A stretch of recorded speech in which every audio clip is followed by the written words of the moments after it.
एक समांतर चतुर्भुज के दो संलग्न कोणों का अंतर 20 डिग्री है। इस चतुर्भुज के छोटे कोण तथा बड़े कोण का अनुपात क्या होगा। समांतर चतुर्भुज किसे कहते हैं? जिसकी आमने सामने की भुजा बराबर होती है और आमने सामने की भुजाएं समांतर होती है।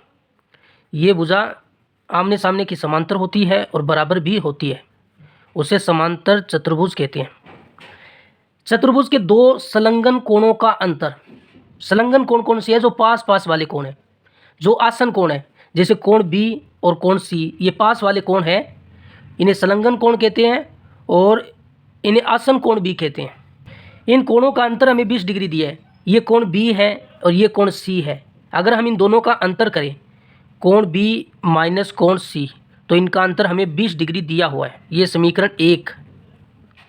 और फिर देखिए, हम जानते हैं समांतर चतुर्भुज में आसन कोणों का योग 180 डिग्री होता है। अगर इन दोनों कोणों को जोड़ें तो इनका मान 180 डिग्री के बराबर होता है। तो कोण बी प्लस कोण सी को जोड़ें तो इनका मान 180 डिग्री भी होता है। ये समीकरण 2 है। अगर हम इन दोनों समीकरणों को जोड़ें, ये प्लस का ये माइनस का कैंसिल होगा, यहाँ पर बचेगा 2 कोण बी बराबर 180 में 20 तो 200 डिग्री हो जाएगा। कोण बी का मान अगर हम निकालें, ये 2 गुना में उधर जाएगा तो इसके भाग में चला जाएगा। 200 में 2 का भाग देंगे तो कोण बी का मान 100 डिग्री आएगा। इसका मान 100 डिग्री आएगा।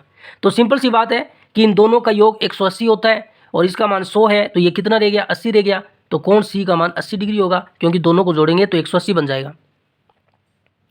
हमें क्या पूछा है? इस चतुर्भुज के छोटे कोण, इन दोनों में छोटा कोण 80 डिग्री है तथा बड़ा कोण 100 है।